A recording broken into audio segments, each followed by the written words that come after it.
শ্রীরামকৃষ্ণের ভ্রাতুষ্পুত্র শিবরাম শ্রী শ্রী মাকে স্বয়ং বলতে শুনেছেন তিনি স্বয়ং মা কালী।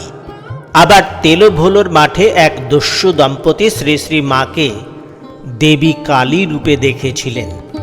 জয়রামবাটিতে মায়ের বাড়িতে একটি বিড়াল ছিল। সেখানে মায়ের সেবক ছিল জ্ঞান ব্রহ্মচারী। জ্ঞান মহারাজ বিড়ালটিকে আদর যত্ন করতেন না, বরং সুযোগ পেলেই মারতেন। শ্রী শ্রী মা তা জানতে পেরেছিলেন। রাধু ও শ্রী শ্রী মায়ের স্নেহে সেই বিড়ালের বংশবৃদ্ধি হয়েছিল।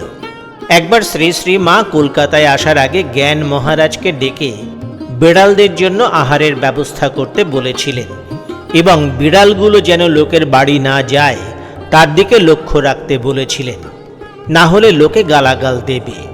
এও বলেছিলেন বিড়ালদের যেন যত্ন করে, কারণ ওদের ভেতরেও তো তিনি আছেন। এই কথায় শ্রী শ্রী মা বুঝাতে চাইলেন তিনি সর্বভূতে আছেন, অর্থাৎ ওই বিড়ালের মধ্যেও আছেন।